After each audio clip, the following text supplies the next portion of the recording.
Okay, we have gone live right now. Takes us some time to reflect. So we will just finish.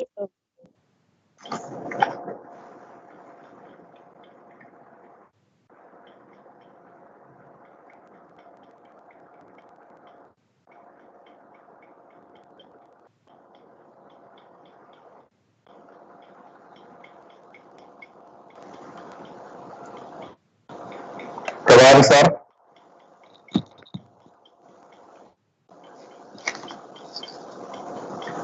Okay, madam, sir is online now.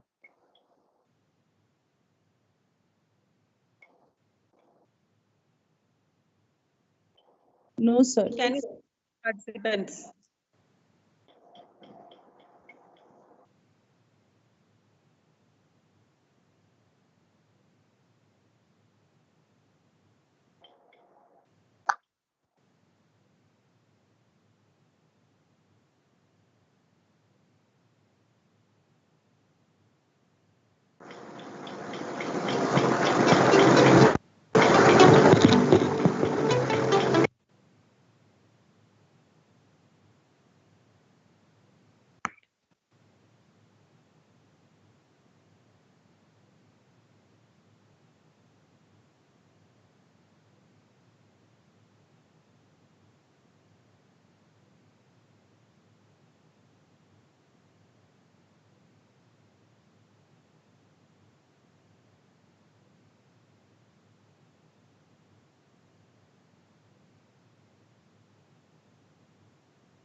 Hello, sir.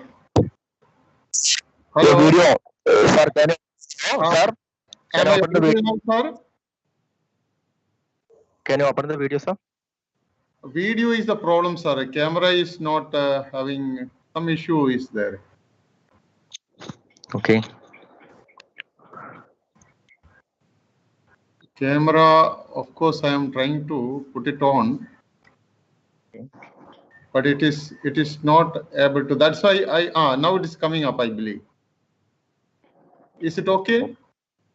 Yes, sir. But clarity, you want to adjust? I think No the problem, sir. clarity is not okay.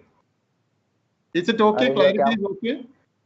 clarity is okay, but you want to just up the That camera, I sir, will because adjust. That I can adjust. Is it okay? Fine, sir. little more, sir.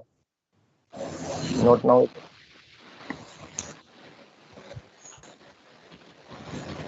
I think both the cameras are on. That is why it is giving private viewing.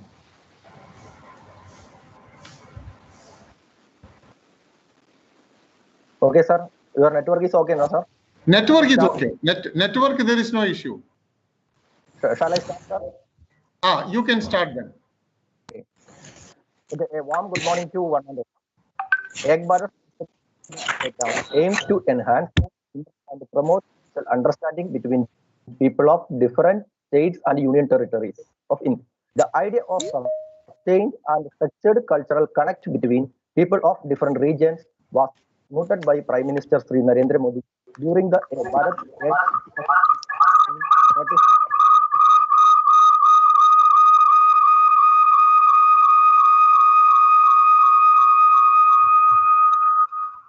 Ernakulam region is paired with the state Himachal Pradesh as a part of Ek Bharat Shresht Bharat.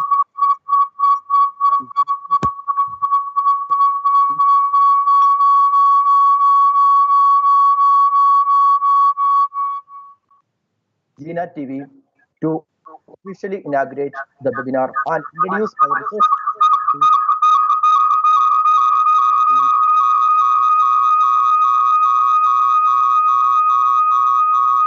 I think there is some disturbance.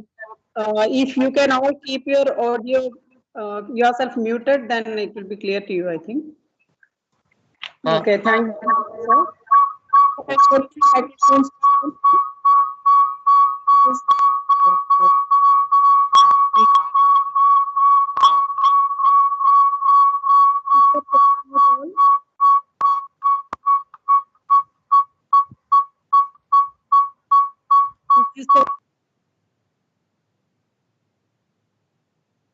Okay. Welcome to the webinar organized by KV number 2 Kochi as a part of Ek Bharat Shresht Bharat program. And Biju sir has already given you an introduction of Ek Bharat Shresht Bharat program, which was initiated by our Honorable Prime Minister in 2015, with the objective of understanding and enjoying the diversity in the country in a structured way as a long-term project by pairing states. And this time we have a wonderful pairing that has taken place, that of Himachal Pradesh and Kerala. Every one of us is familiar with Shimla, Kulu, Manali and has visited or wanted to visit it someday. But this time we are going beyond that. Here, the Deva Bhumi, the land of God, the state of Himachal Pradesh is known as the Deva Bhumi, and Kerala is known as the God's own country. The Deva Bhumi and God's own country are paired together. So it's a wonderful opportunity for us Keralites to learn about Himachal Pradesh, and the same with the children and the people of Himachal Pradesh to learn about Kerala. And we know that we have so much to compare and enough to contrast when we learn about Himachal Pradesh and Kerala. So today we have organized this webinar to provide you with an opportunity to learn about the culture, tradition and history of Himachal Pradesh from an expert in the area of study. Shri P.M. Prabhakaran, Principal KV Port Trust is here with us. Sir, welcome to the webinar. Shri Prabhakaran is an educationist with more than 28 years of experience as a teacher as well as principal in KVS. He has a long and fruitful experience in many KVs in India and abroad. Hope today all of you make use of this opportunity to learn from Sri Prabhakaran and to interact with him.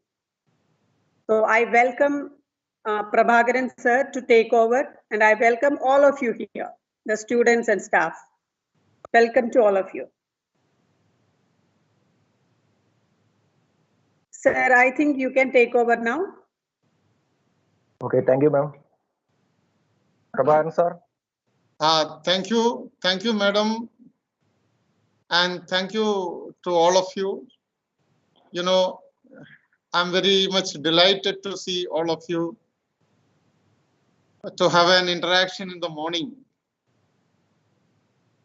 And it is my privilege to meet all of you through an online mode. And I congratulate Madam Gina, the principal of KV number 2, Naval Base Kochi, and her team, especially the social science department, for organizing this. So my little experience with this topic is, like your teachers, I too had an opportunity to organize educational projects and cultural show during various occasions, in which Himachal Pradesh was one of the most interesting topic which I could deal with. And my association with the social science department helped me to understand certain things. Likewise, these students also blessed with a lot of opportunity to go through one country, one state every year and learn something new from this group of people, history, culture, and society. So as a student of history, it is my great privilege and honor given by Madam Gina and her team. And I congratulate them and thank them for a wonderful opportunity. And it is my privilege to get wonderful team of young students with me. Definitely what I want to convey, that is more important, is with regard to the group in which I am dealing with. The present scenario, the cultural elements supposed to be seen in a different perspectives. The perspective in which we are looking at the culture of the society, culture of a country, that should be discussed among the young minds. And children should have own opinion about their own culture. What is good and bad? What is to be accepted from the heritage? What is to be rejected from the past? So the acceptance of the society definitely depends upon the cultural values which were imbibed by the ancestors and transformed to societies. And now you are at the receiving end. India is famous for its diversity. I never say that unity in diversity, unity in variety, because we are serving varieties of things instead of diversity. Diversity means difference. Difference means something contradictory sometimes.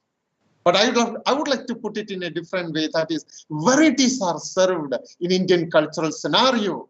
It is for us to take. I like the most.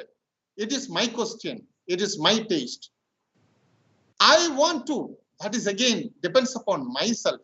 So definitely the dress I wear, the food I take, the way in which I want to like to live, and the religion in which I would like to worship, all depends upon your own feeling, your own thoughts, your own affinity towards the culture. So definitely the past is framing the, or definitely making the future. In that context, I present my topic here.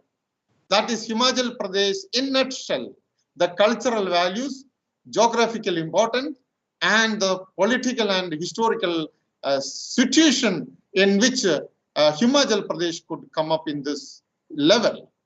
So I once again request all of you, the culture should be looked at as a variety of forms in which we are from Kerala or from Himachal Pradesh, immaterial. We are going to in a global society. In a global society, an individual's perception should be in a globalized situation. That means what best in India can be taken by all of us, which is in Himachal Pradesh, okay, accepted. What is in Bengal, accepted. What is in Jammu and Kashmir, okay, and in Kerala. So all these things are serving certain things. I hope today's discussion you will be able to get something, gain something from me. If so, I will be benefited than you. So let me enter into my topic. My topic is Himachal Pradesh. Let us see Himachal. Himam. Himam means manju in Malayalam. Himam means purity, actual name. The literal meaning of Himam is purity, pavitrada. Because when you look at snow, snow is very pure, very pure. There is no, any faded or added flavor in it. It is naturally produced goods available in the all hill stations, peak hill stations, plenty. It's pure. So Himachal. Achal means, again, it is powerful. Achal means powerful, trustworthy. That means him. That is purity, pavitrada. Pavitrada will not cheat you. That is why you look, Swami Vivekananda said, you look at your mind. There's a God within your mind. And that is the real God. It's a pure God. If your Kalankata is there, you are having impurity in your mind. That reflects upon you. If you are pure, definitely that is the best form of a human life. That is why Swami Vivekananda said, invitation of mind. Who am I? You will get it. Likewise, Himachal Pradesh is nothing but a purity and a combination of trustworthy and purity. That is called Himachal Pradesh. So, naturally, when you look at the geographical position of Himalaya, you can see it is almost like a folded mountains. You take a piece of paper and press it in both sides, the center portion will go up.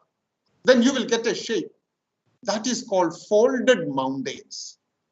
Geography teacher, while teaching this topic, usually enact this, how folded mountains are formed. So, Himachal Pradesh is nothing but a folded mountain with a full of snows. Then naturally, Himachal Pradesh is the western part of Himalaya. So I have to speak something on Himalaya. So this old mountains of Himalaya was known as Aravalli Mountains. For your information, for a general knowledge sake, I can say Aravalli Mountains. Let us see something on Himachal Pradesh before going to Himachal Pradesh on Himalaya. Himalaya starts from Kashmir to Burma. You know Burma where it is. So the entire stretch you take, the total length, if you take 2,500 kilometers are there. And the height, if you look at 250 to 300 kilometers height is there. So a snow white pure mountain, folded mountain with, you see what a wonderful beauty of India. Out of which one western portion is called Himachal Pradesh. I think you got the location. We will go into the presentation. At that time, we will get a clarity on location. I'm not going to narrate about the boundaries of Himalaya Pradesh. We will come back. But quickly, I can say that Jammu and Kashmir on the one side, on the north, and the east, definitely Tibet. Then west is Punjab, and south is Haryana, and southwest is Uttarakhand. You know, some interesting fact when you look at the population in Himachal Pradesh is not so much. It is just 68 lakhs. That is 21st place in India's population. State-wise, when you look at. And 8th place when you look at the area, and GDP in 22nd place in Himachal Pradesh. Let us take once again the mountain ranges of Himalaya. The place where in Himachal Pradesh located, the old name was Mainak. In Malayalam, there is a song, Mainakam. Song you may be able to remember. Mainakam, nothing, it is nothing but a Himalaya. Another word is there, Manak. Mainakam, Manak. It is actually covering the Shivalik hills of lower hills, up to lower hills of Shivalik hills. Shivalik hills. Again, the height of the Shivalik hills, the topmost hills in Himachal Pradesh, when you look at, it is 350 to 1,500 kilometers. And the important location in the hill stations, when you look at Srimur, Bilaspur, Himpur, Mandi, Chamba, Una. These things, again, in the presentation, you will be able to see the places. Sirmur is one of the most important, and Bilaspur is very famous, and you may be heard about it. Himpur and also is very famous for its hill station. And Mandi, of course, the KV students are well versed with the Mandi because we conducted some programs there in Mandi. Then Chamba and Una. So these are the main hill stations of Himachal Pradesh. The lowest part, when you take, it ranges almost 1,500 meters, something like that, we can say. So that is in the western side of the western part of the Himachal Pradesh. Let us take some of the most interesting factors regarding Himachal Pradesh. Most of the states located, I mean the states of Himalaya located in the hillside of Dular range. It is called Dular range. So biggest range in Dular, and below the Dular, you can see almost all the states formed in Himachal Pradesh. In that mountain peak, when you Dular mountain peak, when you take Rin Purgin is the highest mountain peak, Rin Purgin. You know one interesting fact? According to 2003 Forest Survey report of India, Forest Survey of India conducted a report in 2003. According to that report, it is legally defined forest area. I mean, the thick forest of the area where the thick forest is situated, that is actually constitutes almost 66.52%. This total area is well protected now. And one title is also given. It's also a general knowledge question for all of us. It is known as fruit bowl. Fruit bowl. Fruit bowl of the country. Which is the fruit bowl of the country? The answer is Himachal Pradesh, or you can write Rin Purgin. Rin Purgin. And the mountain areas of Himachal. When you look at the rivers, wonderful 5 major rivers are there. You will see in the presentation again after my short discussion and introduction. You can go to the presentation. By that time, you will get clarity. Out of 5 rivers, we got 2 major dams.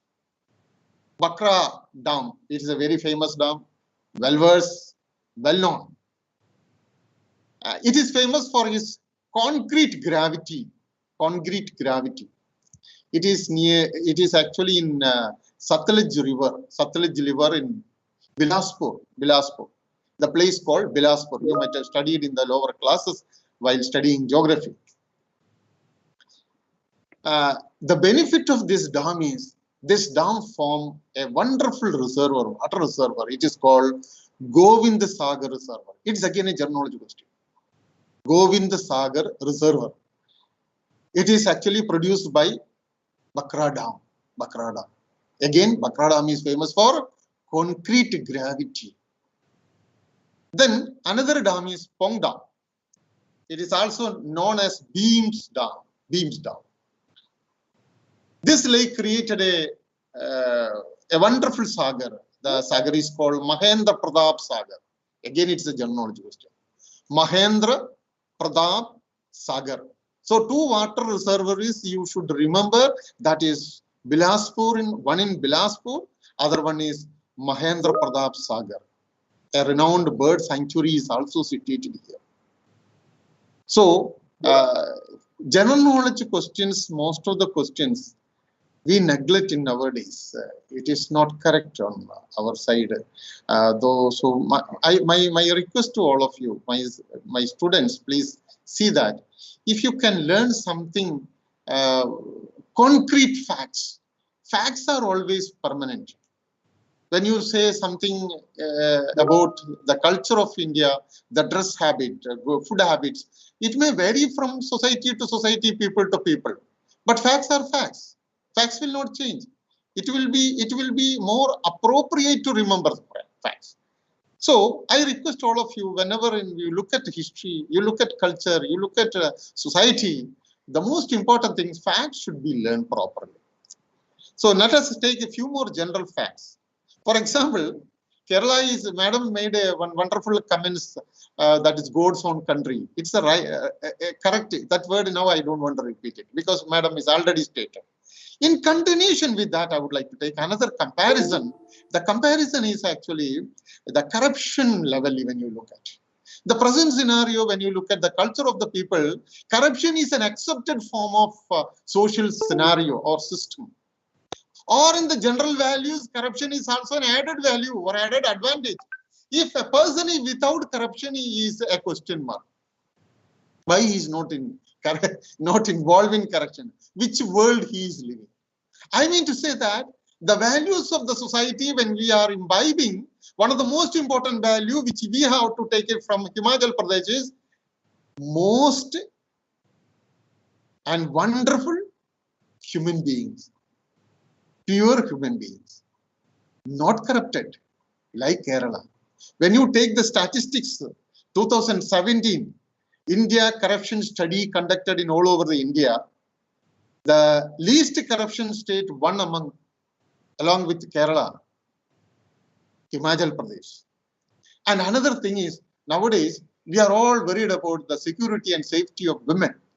Women are targeted, women are tortured, women are one way or other put into trouble. It's a fact. In various parts of the country, including our near and dear people, are facing lot of problems in the society. Whereas you look at Himachal Pradesh, I can say 100% security, 100% women's safety is ensured in Himachal Pradesh. Now you may have a doubt why such a situation there in Himachal Pradesh. Answer is very simple. That is the society. That's the people, the race, the group of people. They developed that culture. They doesn't want to change that quality.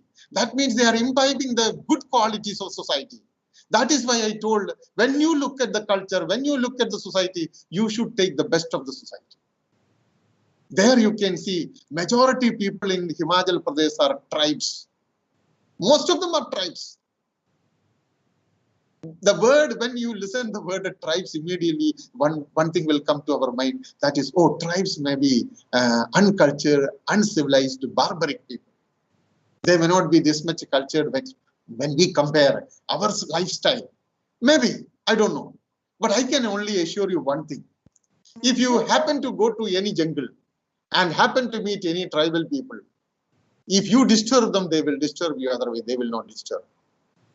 If you disturb the biodiversity, they will disturb you because they want to protect the biodiversity. You can't challenge the forest diversity. You can't challenge the hill station diversity. That should be protected. Otherwise, they will get annoyed. If you happen to go to any of those places, for example, any tribal area you happen to be, and you misplace one of your valuable, precious material, maybe a box or ornaments or something like that, or simply a bag is kept somewhere else and you left it and you lost it, you will get it back because people are trustworthy. Trustworthy. I mean to say, the values developed by the Himachal people, even though they are tribes, but when you look at, or I look at in our own perspectives, the cultural values and status may be different, but the values developed by them cannot be compared with our present scenario. That is what I want to assure you. When you look at the tribes in Himachal Pradesh, you can see Koli, one group, Koli, Hali, HLI, Hali, Dagi, another group, Durgi, Das, Khas, Kanaira, Kirat. Likewise, so many tribes are there. Koli, Hali, Dagi, Durgi, Das, Khas, Kanaira, Kirat. Likewise, tribal people are mainly situated in this area. And percentage of total population. When you take the 90% of the population is directly involved in agriculture production. They are all involved in agriculture production mainly. And you may ask, what is the main agriculture production? The answer is very simple. Aloo is there and other agricultural products are there. But apple is the most important. Apple, very tasty apple. And it's a principal crop of the state. State is actually involving a growing apple in Himachal Pradesh. Mainly it is Simla. Simla is famous for apple, Simla apple.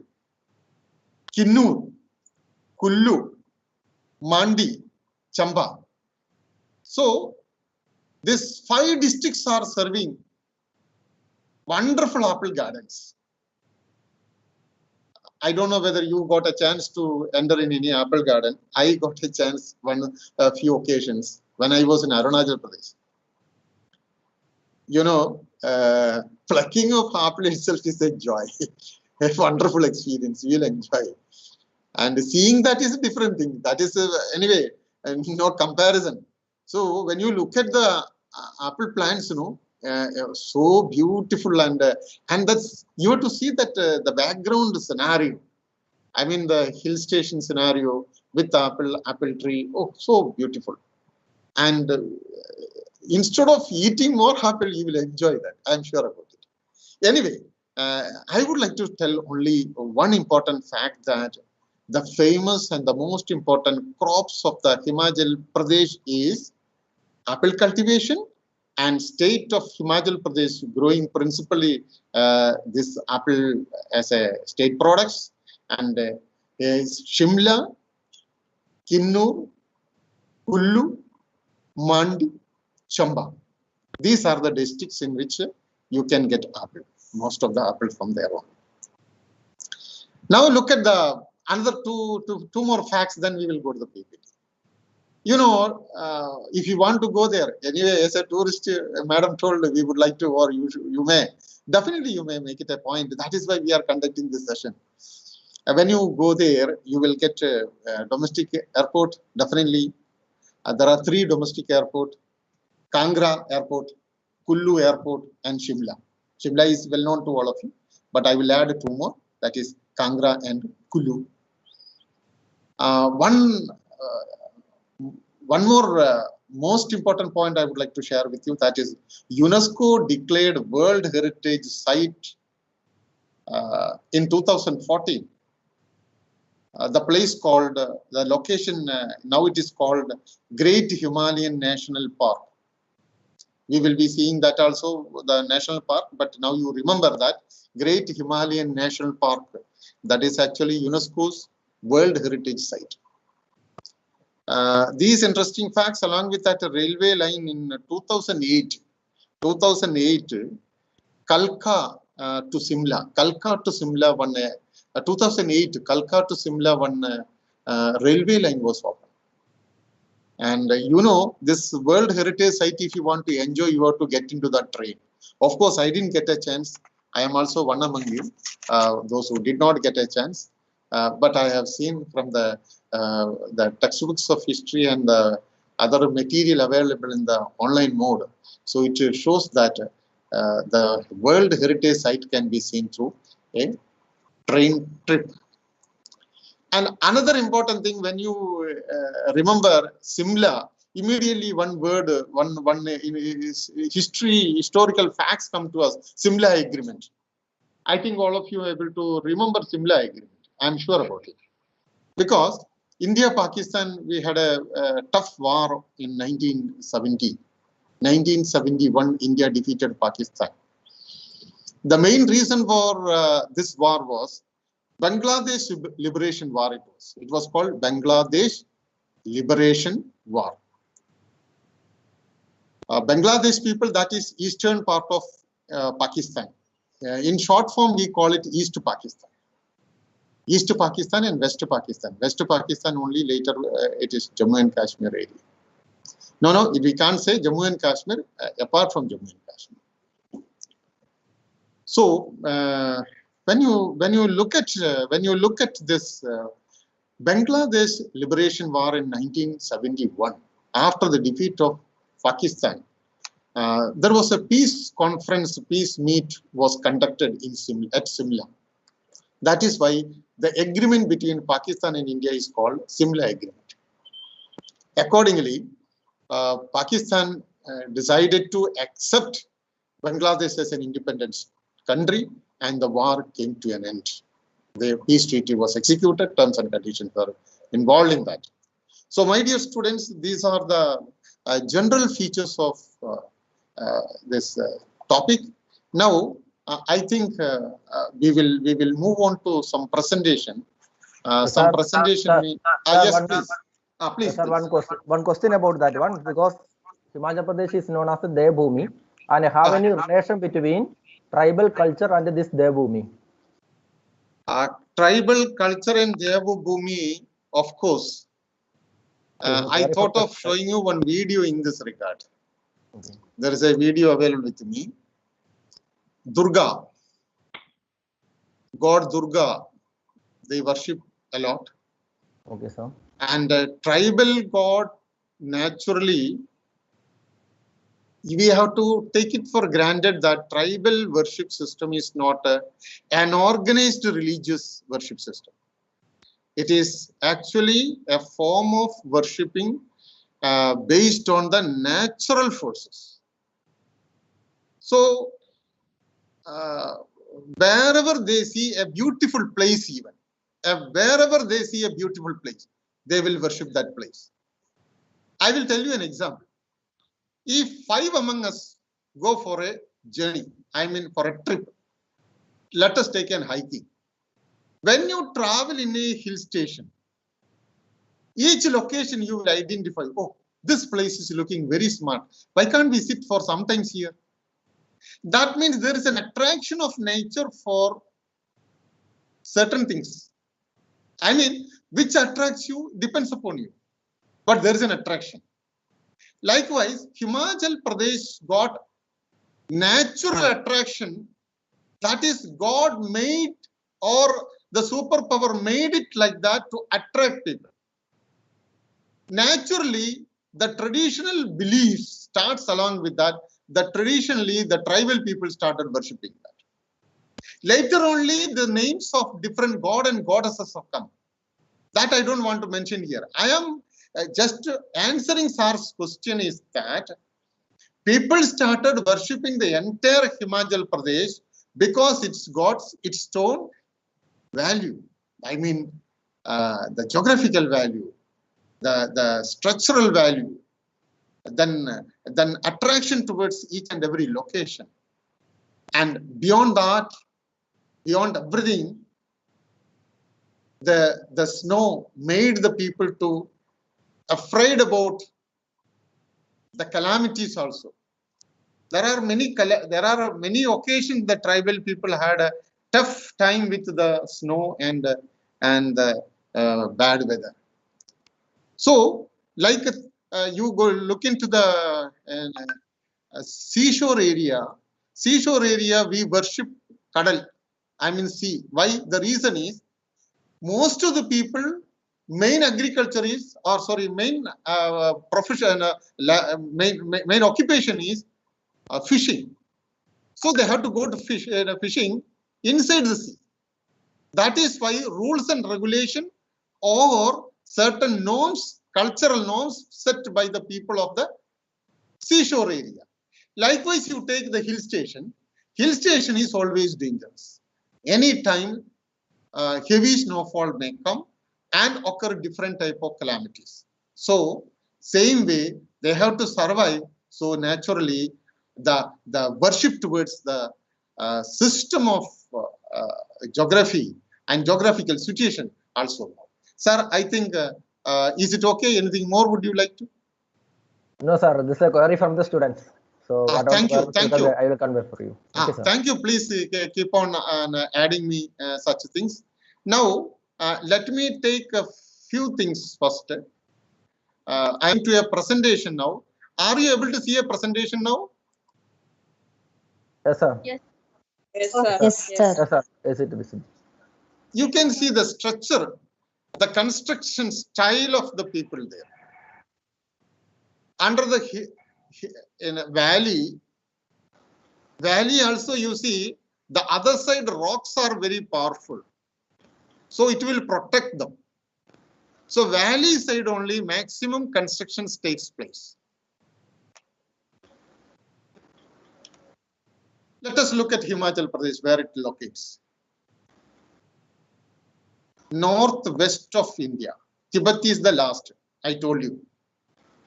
That means Tibet, you know. So Jammu and Kashmir, Tibet. You know, Himalaya, Shimla is famous for its capital. But that I don't want to tell you because you are aware about it. Dharmashala, winter capital, Dharmashala. Shimla is the biggest town. So Dharmashala is a small town. But still, Dharmashala only people used to go during winter because Shimla is very cold place. So political activities and administrative activities may not be possible at that time. That is why winter capital, they have summer and winter capital separately. It is already explained. I need not to tell anything.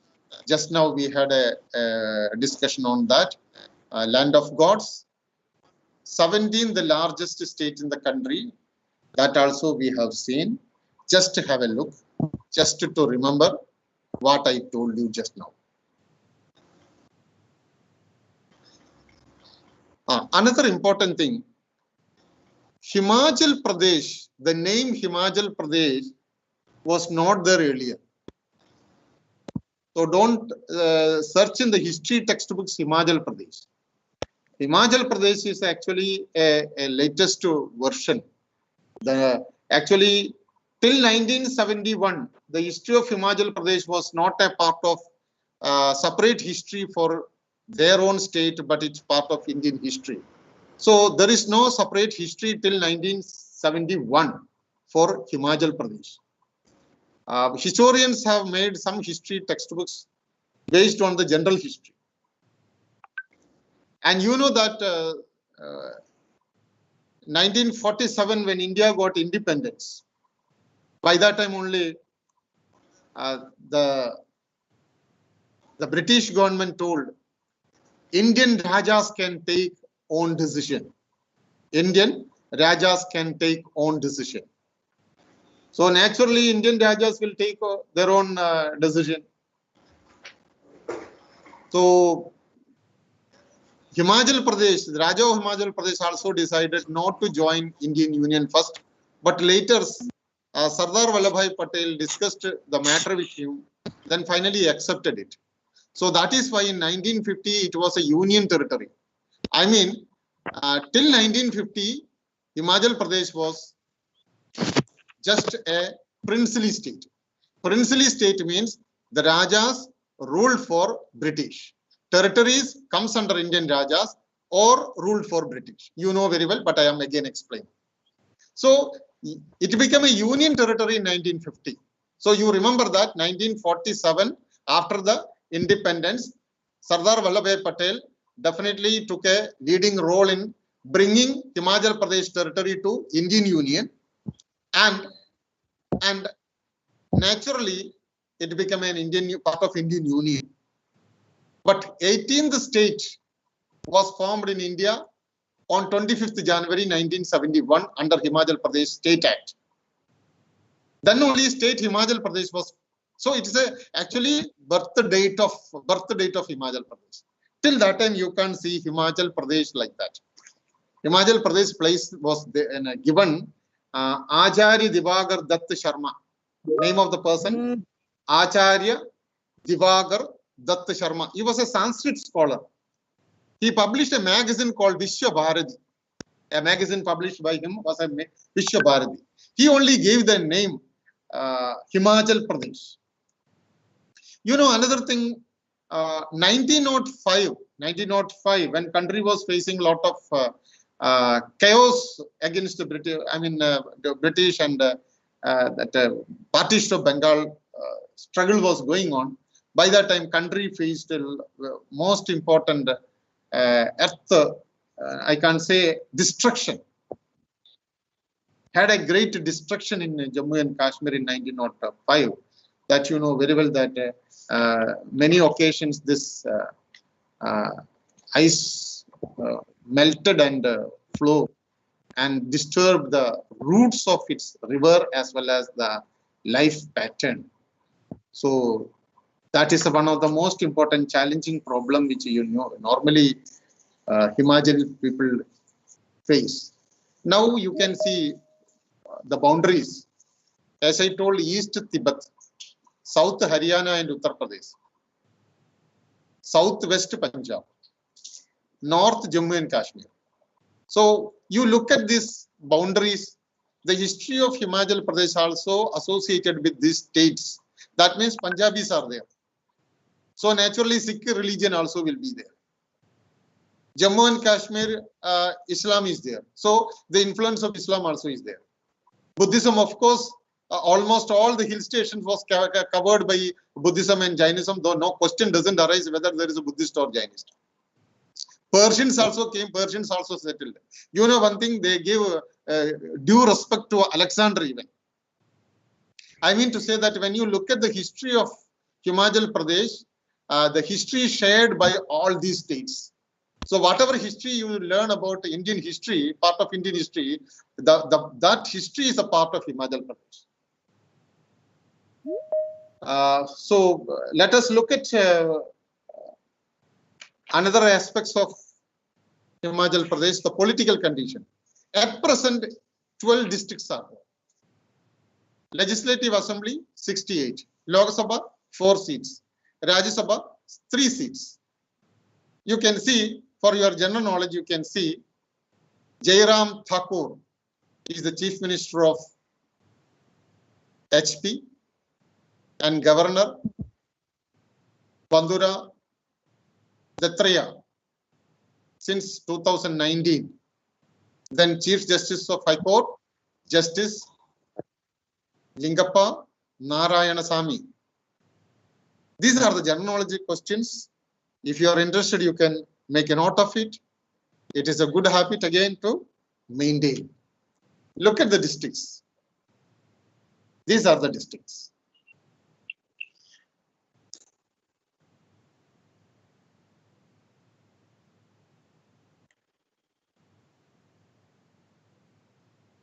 We will move to the next. State emblem, you can see. State animal, you can see. I am moving little faster because facts cannot be discussed much. Just have a look. For your updating your general knowledge, I added these slides here.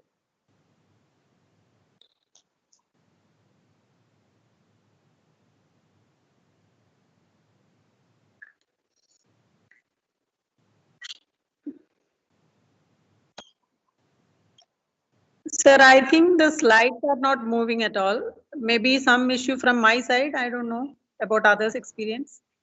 Please tell me. No, sir. The slide is not moving. Are you trying to move? No, sir. It is not moving now. No. The first slide is there. Sir. Now. Still, we are Slide in the is- first Yes, slide. sir, not First slide, sir.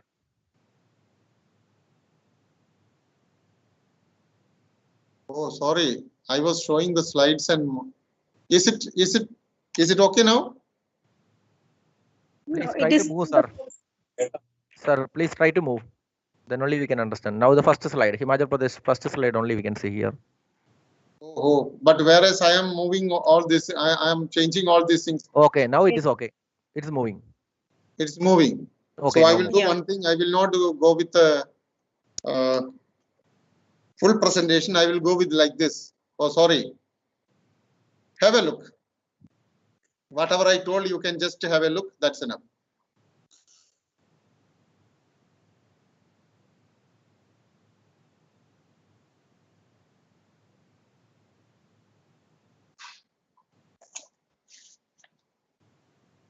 History, there are so many things to be learned. 1950 enforcement of Indian Constitution. Based on that only, Himachal Pradesh was declared as Union Territory. state. Is it moving, sir? Yes, sir. Yes, yes. Yes, sir. So Tibet I told, Haryana, Uttar Pradesh, southern southwest Punjab, North Jammu and Kashmir, Uttarakhand in the southeast. So boundaries well defined. Political condition I told, districts, legislative assembly, Lok Sabha seats, Rajya Sabha seats, chief minister, governor, chief justice. Okay, anyway, it is now being recorded. That's why I'm very happy. So you can take it later also. Here only earlier I stopped my presentation. Unknowingly, I moved out. So states, 12 states are there. You can see 12 states in this map. I will move on to the next state emblem. Have a look. State animal. Have a look.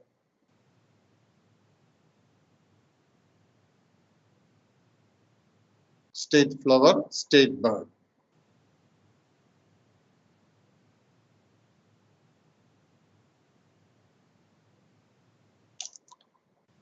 You can see a video also in this regard will be shown to you.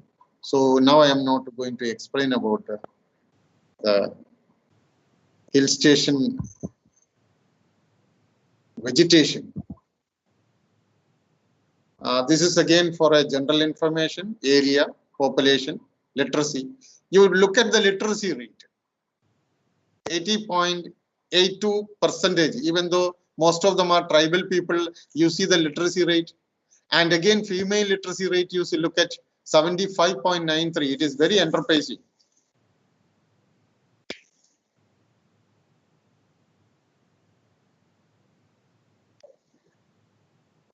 So, as I told you, tribe's name already I told you. You can have a look. So it was a part of Kashmir in 1883 AD. King Shankarvarma. Of course, you might have heard about Rajatarangini, Kalhana's Rajatarangini. Actually, Kalhana's Rajatarangini is giving a lot of information about the history of Jammu and Kashmir and Haryana. And you know one more thing, Kalhana's Rajatarangini is the first history textbooks written in India. That was one of the most important work actually. We are getting the lot of information, especially the genealogy. When you look at Panini, Panini wrote a grammar book, grammarian, Panini's grammar. That's also another textbook which is dealing with a lot of insights. And Vedas and other Sanskrit texts also had plenty of references in this. Panini's one book is called Ashtadhyayi. Ashtam means 8. Adhyayi means chapters. Ashtadhyayi means 8 chapters. Likewise, Vishakadatta also wrote a book. Devi Chandraguptam and Mudra Raksha. 2 famous books. It's well-known books. So in this book also, one can derive conclusions on the history and culture of Himachal Pradesh. And 1206, 1206 to 1526, you can see Delhi Sultanate. So we are giving you a free call. So Rajputs conquered this area. The Delhi Sultanate conquered this area. So you can see Maharaja Ranjit Singh, a famous ruler, 1804, defeated the Rajputs and took over the Himachal Pradesh under their control. Then you can see before that, Maharaja Ranjit Singh is actually in the later stage, 1800, that is 19th century. But when you look at during the Ibrahim Lodi's period, when Babur defeated Ibrahim Lodi in 1526 Battle of Plassey, till that time, Delhi, Delhi Sultanate was ruling Himachal Pradesh. But you should remember that Himachal Pradesh never come under direct control. It was actually ruled by some local rulers for the Raja or the king or the emperor. That is a state. So whatever it may be, when Delhi Sultanate ruled India, Himachal Pradesh was part of Delhi Sultanate. When Mughal Empire established in 1526, become part of Mughal Empire. And you should remember by that time, the Persian language become more prominent in this area. I mean, Himachal Pradesh area, Persian language also become more prominent. When you look at Akbarnama, you know, Akbar was an illiterate. So he requested Abul Fasal to write a biography of Akbar. Then Abul Fasal wrote biography. It is in 3 volumes. In that 3 volumes, third part is called Aini Akbari. In Aini Akbari only, most of the administrative factors comes. So lot of references about Himachal Pradesh is mentioned in Aini Akbari also. The most important records about the Himachal Pradesh you can see Huyang Singh.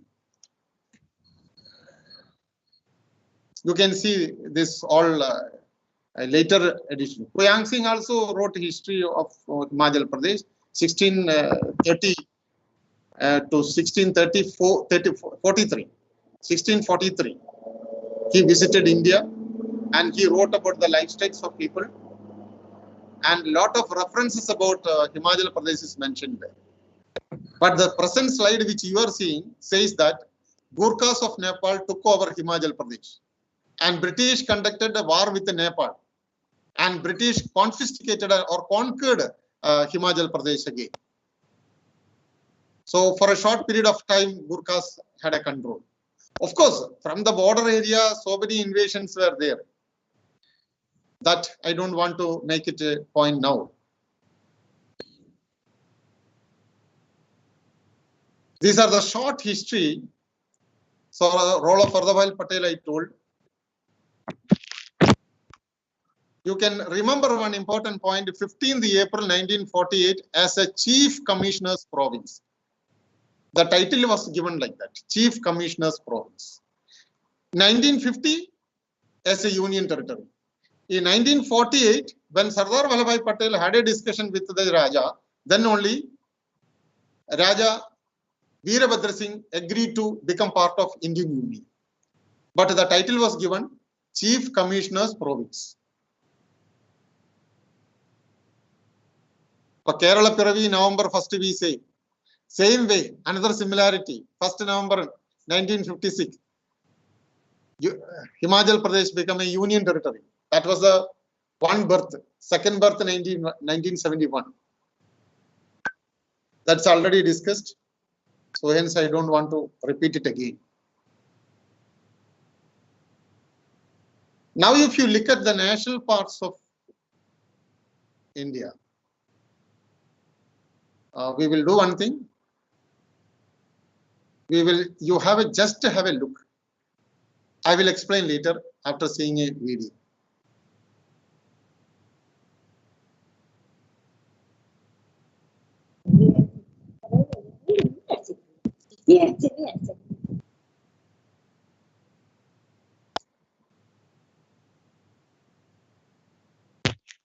Indirkilla National Park.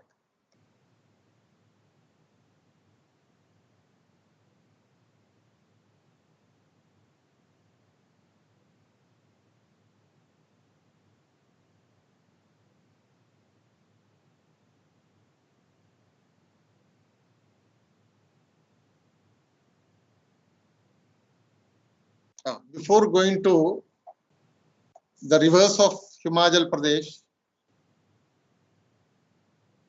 let me invite your attention. I will stop my presentation. We will get back to the presentation later.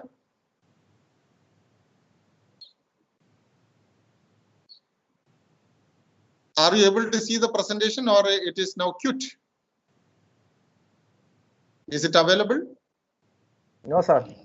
Now it is removed. No, sir. Are removed. Now let me try to present another one. Okay, sir.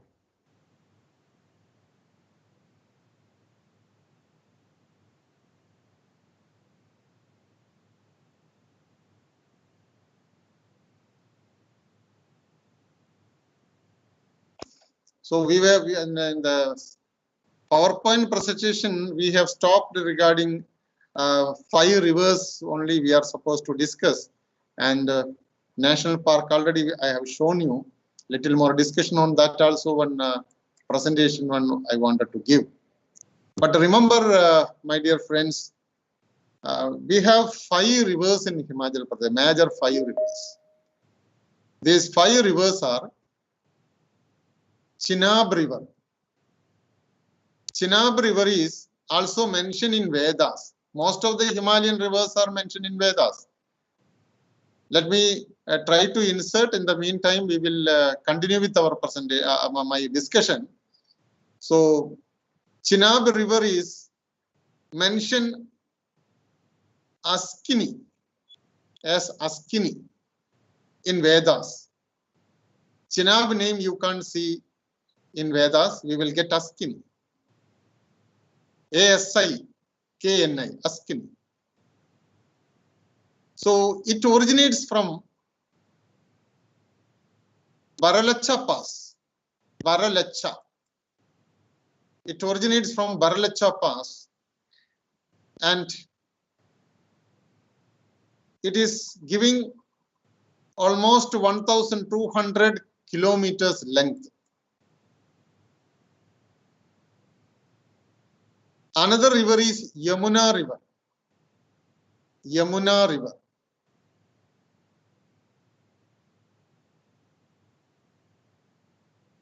In Vedas, it is named as Kalingti River. It originates from Yamunotri, a place called Yamunotri.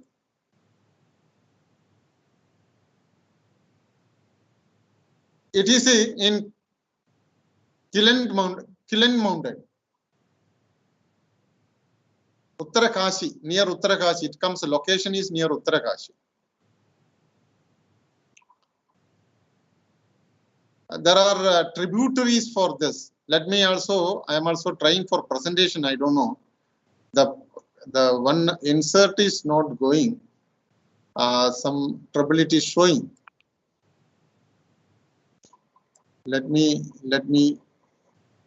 minimize and see. Let me try. River Ravi is another one. Ravi River. In Sanskrit, it is called Irvadi River. Irvadi River. It originates from Tandagiri Hills.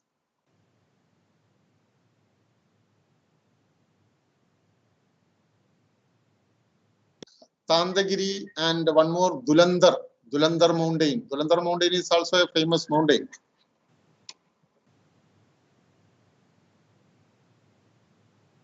Then Vyas River, another river.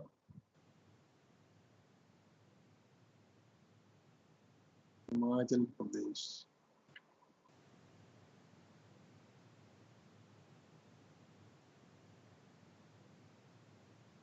One minute. I think my person. Anything you have seen, sir? No, sir. Nothing has come. Desktop.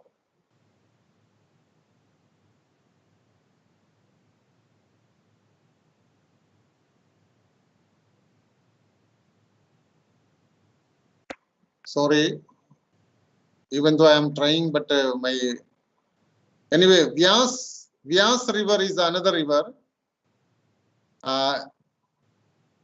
Arjikiya River is mentioned in Vedas. Arjikiya. In Sanskrit, it is called Vipasha River. Vipasha.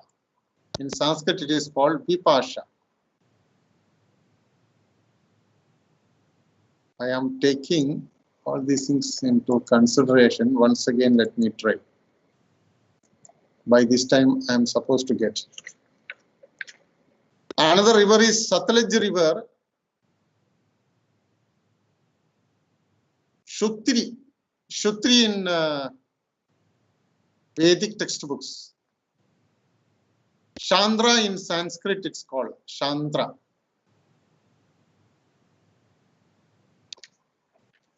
Unfortunately, give me a few.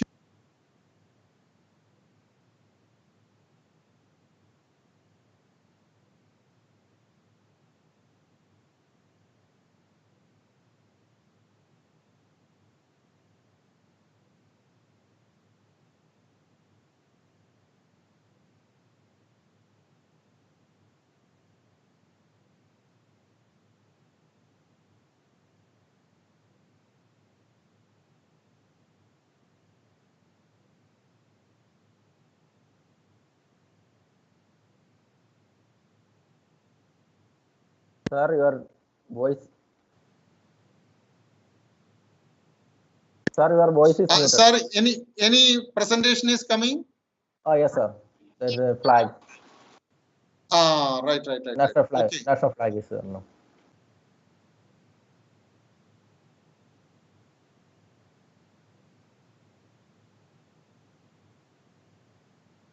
Is it coming now? Oh, yes, sir. National flag is there. I don't. But playing or not playing? Not playing, sir. Sir, it is playing. Now it's playing. Okay, now it's okay, sir.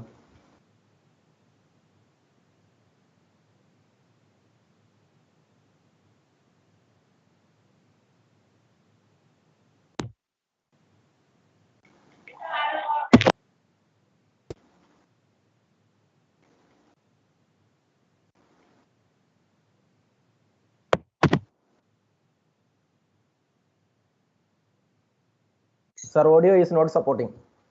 Video only playing, but audio is not supporting, sir.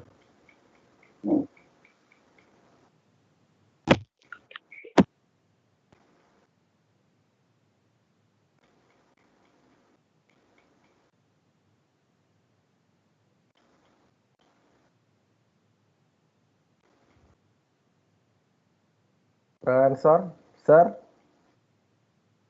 Yes, sir. Audio is not supporting, sir.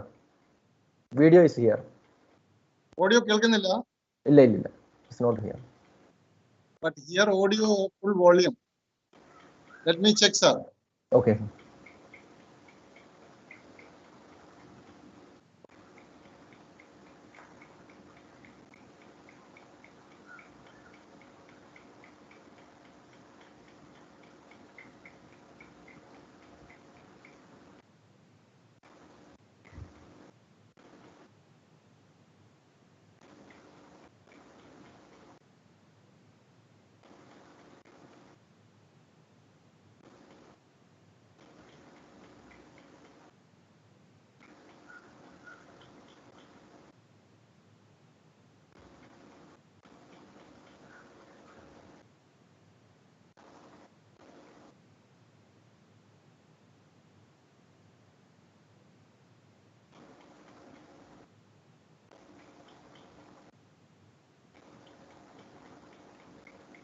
Sir, still now the audio is the problem. Video is only playing. Audio is a problem. Yes, sir.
Sir, your voice is not clear.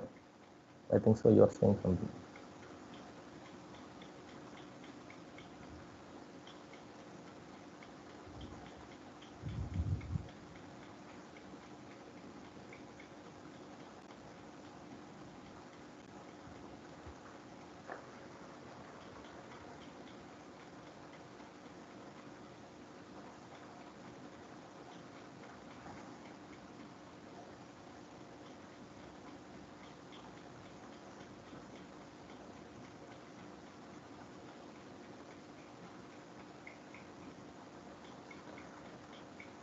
Sir, your mic is muted.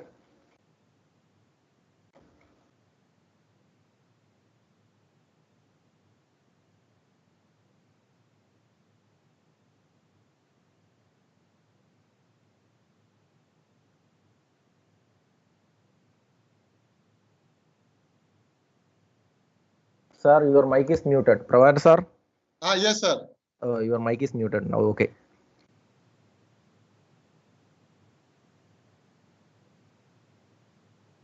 Now is it audible, sir? No, sir. Maybe the audio is not supporting. That's why.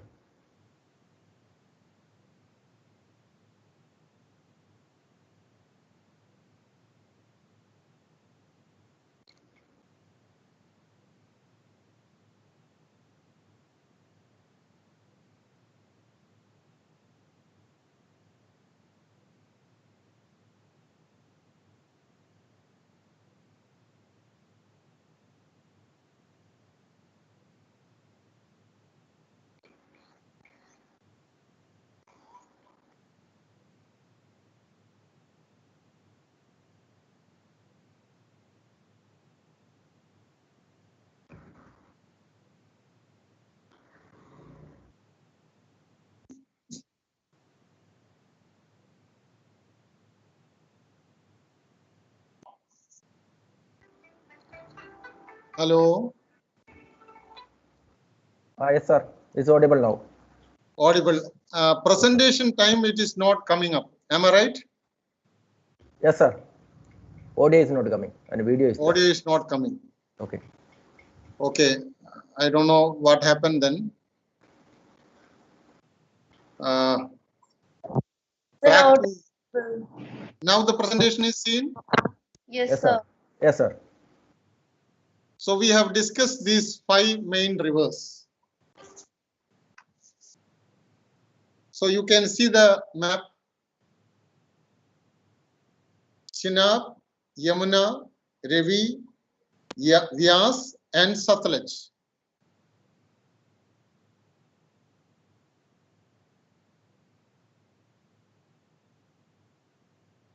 Now let us see language.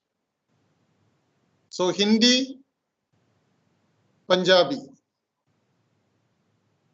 That is actually a combination. Most of the people either Hindi or Punjabi. That's the meaning. In the slide you have to correct it. Hindi or Punjabi is spoken more. And more people are well versed with Hindi. So why this Punjabi comes? Because of the influence, you know, when against the foreign rule, I mean foreign invasion, there was a military or militancy developed in Punjab. So what happened? They started conquering neighboring areas. So Rana Pratap Singh and etc. You can see great rulers, but this Punjabi's influence in the northern India, including Himachal Pradesh, before the coming of Persians itself, it was established. They were actually the warriors group.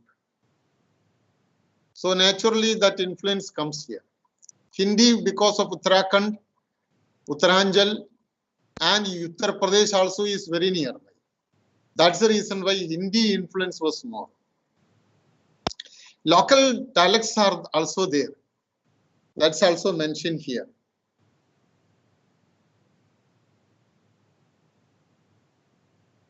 Look at the population.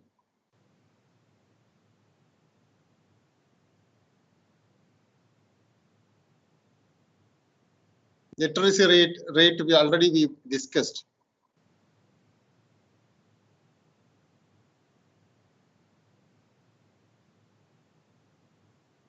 These are the some more facts which we have added. Let me try to see one more video to show you more about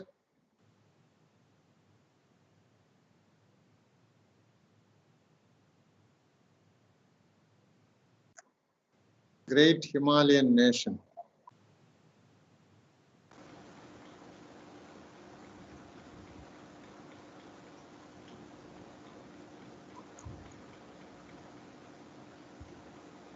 Is there any presentation is coming? Presentation is coming, sir, but it is audio is the problem. Audio is not coming. Not coming, sir. I will do one thing. I will speak something on it. Okay, sir. Otherwise, can you share the chat box and we will play? Yes, definitely. That will be given. Okay. This is the Himalayan National Park.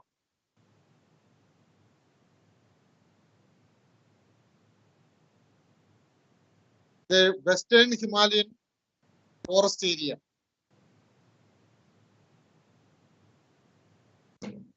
This is a national heritage.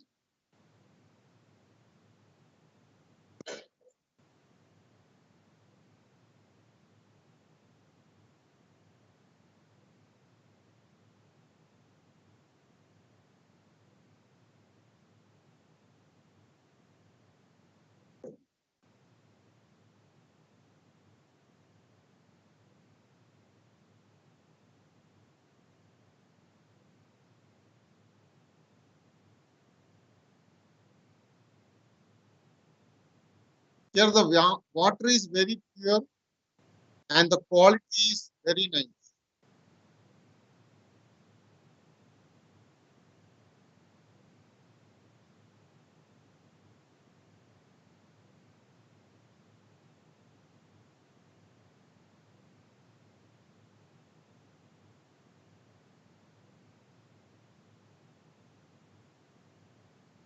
Out of which some of them are endangered species. This is coming under endangered species. Leopards.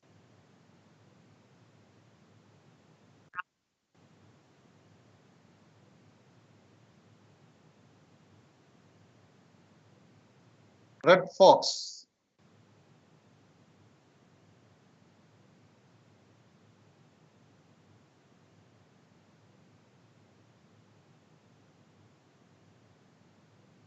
Himalayan thar. Himalayan sorrow. Himalayan gural. Harad.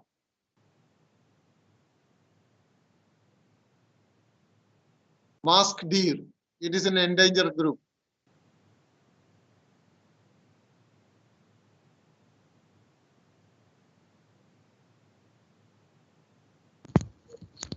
Bird sanctuary, 200 species are available. Sir, Which one? that's before you are the presenting.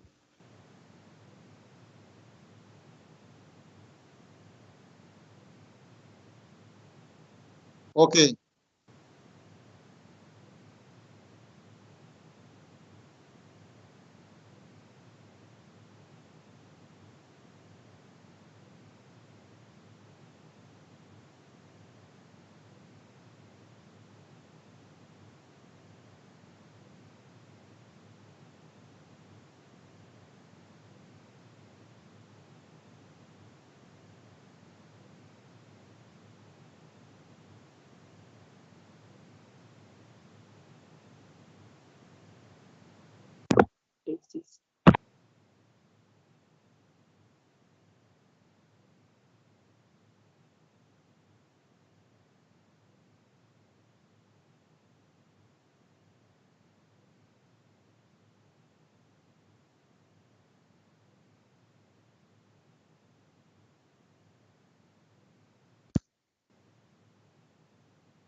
Then okay, sir, you can continue.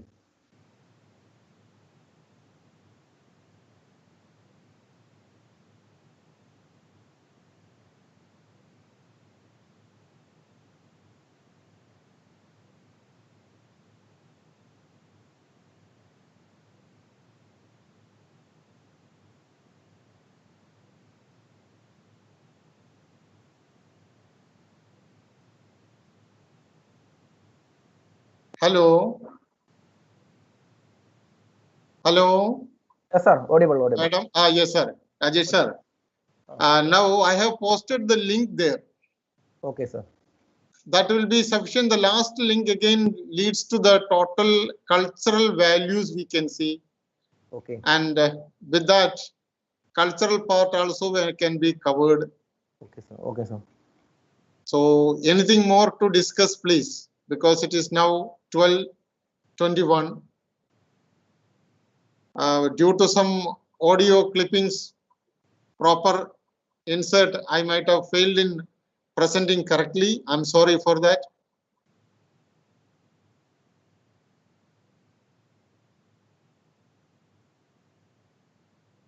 I think I can listen to a few questions. Anybody? Madam, you are muted. Madam, you are muted. Gina, madam.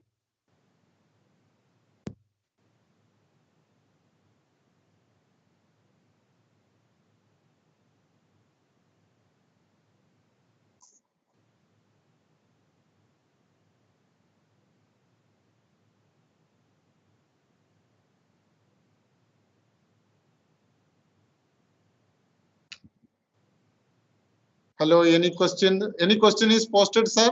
I could see the chat box. Sir. Hello. Please. Sir, 1 minute. Then this video we want to play again. Want to show you? If time permits, otherwise the last one is not shown to the people. Last one. Okay, okay, okay. You present it and see. Okay, okay, okay, sir. I will do. I could have given to you this one. Right. When Okay. presentation was not taking place. Okay, okay, okay. Sir, then the one question is that the short history of the Himachal Pradesh. That means what happened the present up to present. Very summarized one. You mean, sir, once again? During the time of Mughals. Himachal The question is Pradesh, coming from that one. During the time of a Mughals, what happened state in in the northern Himachal India Pradesh? famous. How they were During the protected. Mughal period, Mughal rulers extended their boundaries beyond Himalaya. That was their aim, or up to Himalaya. So, as you know, Mughal dynasty, Babur could not achieve much. Then, short period of time, 5 years, there was a gap. That gap was taken by Suri, Sher Shah Suri in history. So, Humayun once again recaptured the power, and during the Humayun onwards, we should understand the fact that Jammu and Kashmir was, and nearby all hill station were conquered by the Mughals. But Mughals did not confiscated this land. The procedure is the local ruler will go and meet the representatives of the Mughal Rajas, Mughal Emperor, and accept the authority of Mughal Emperor. Then they have to pay some amount to the Mughal Rajas, and terms and conditions will be fixed accordingly. I mean to say, there was no direct invasion on Himachal Pradesh. It was only acceptance of the domination of the Mughal dynasty. There was no major war. You can see up to Simla side some area, very rarely war took place. There was no major war against Himachal Pradesh. I think I am very clear. But Yes, sir. Mughal dynasty controlled this area not directly but indirectly by bringing the local rulers under their domination. It continued till the coming of the British. You know, one more point children should remember. Whenever the emperor is not strong, the local rulers disagree with the emperor and declare independent. Then they have their own administration.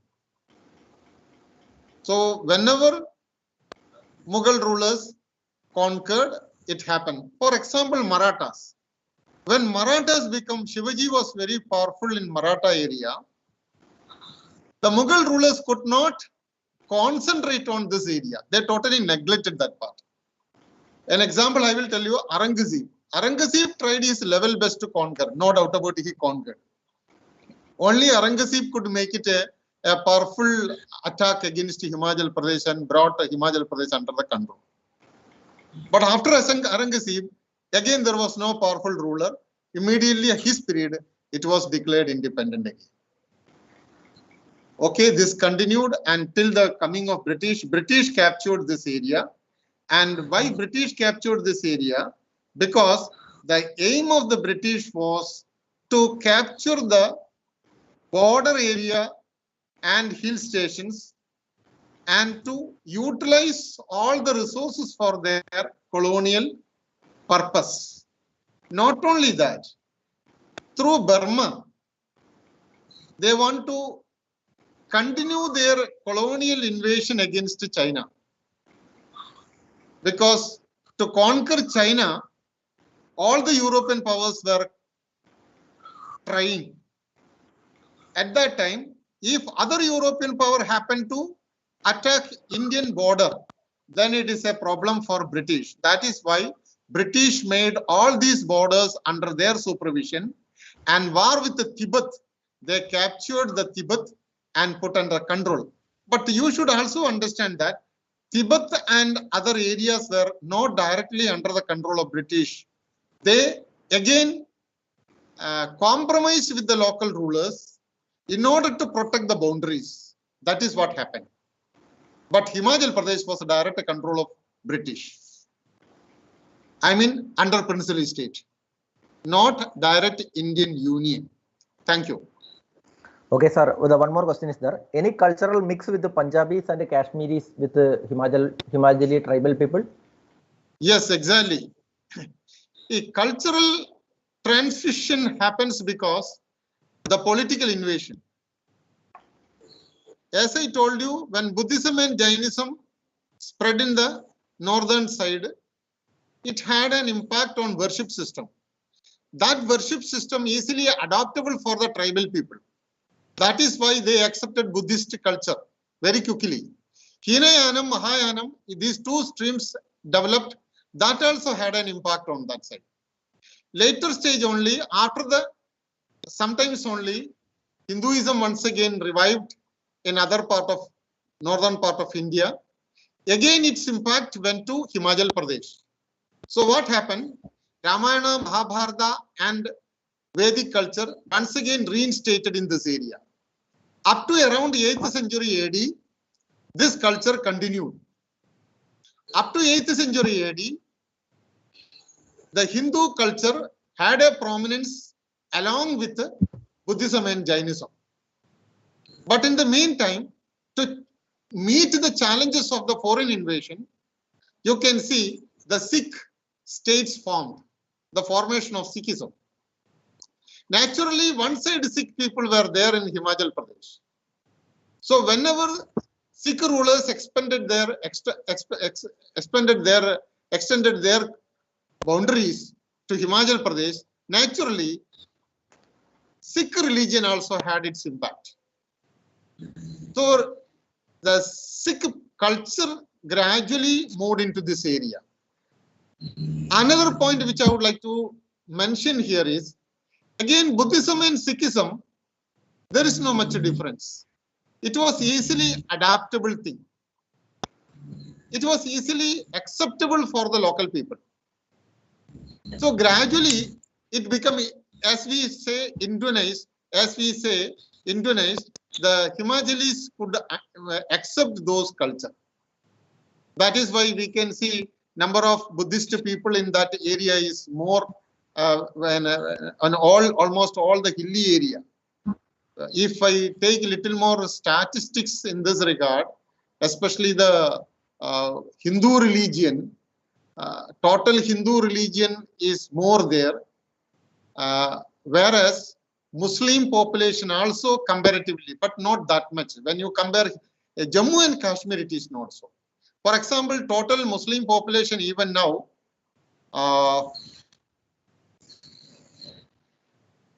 we can say it is less than 1 lakh. Not 1 lakh. The Muslims, total Muslims, men you take 66,000 plus only, or 67,000 only. Muslim women, when you take almost same, 53,000 only.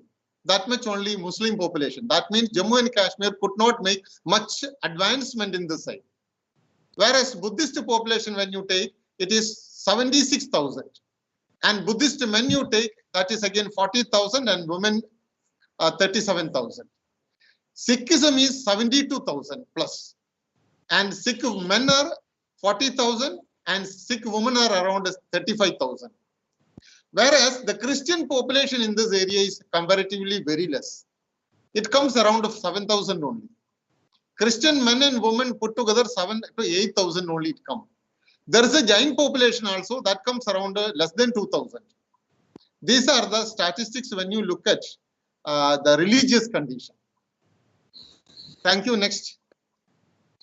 Sir, one more question. That's going to have any influence of the British rule in their education standard? Definitely. Standard of education. Definitely, but that is why the British education strongly put some changes on Indian system, and these people could accept it. You can take another example from state of Kerala. State of Kerala, Travancore had a different culture because Travancore Raja accepted some modern tendencies, adopted certain tendencies, but it was not directly induced in social realm.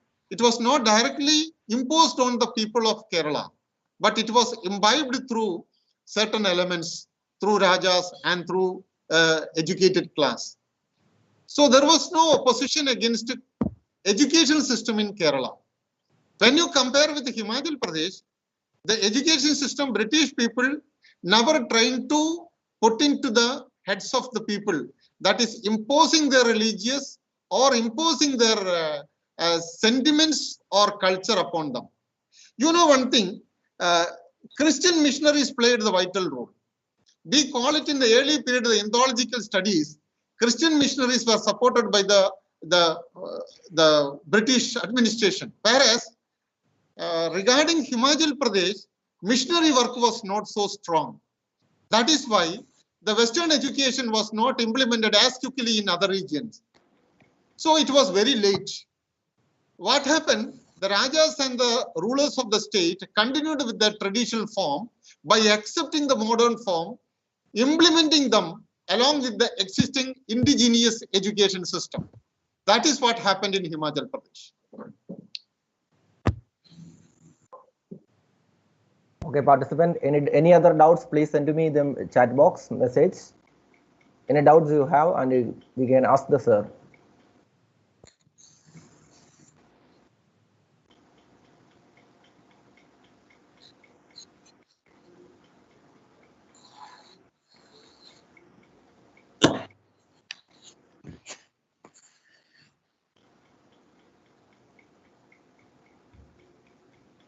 If there are no more questions, then we can wind up, I think. Okay.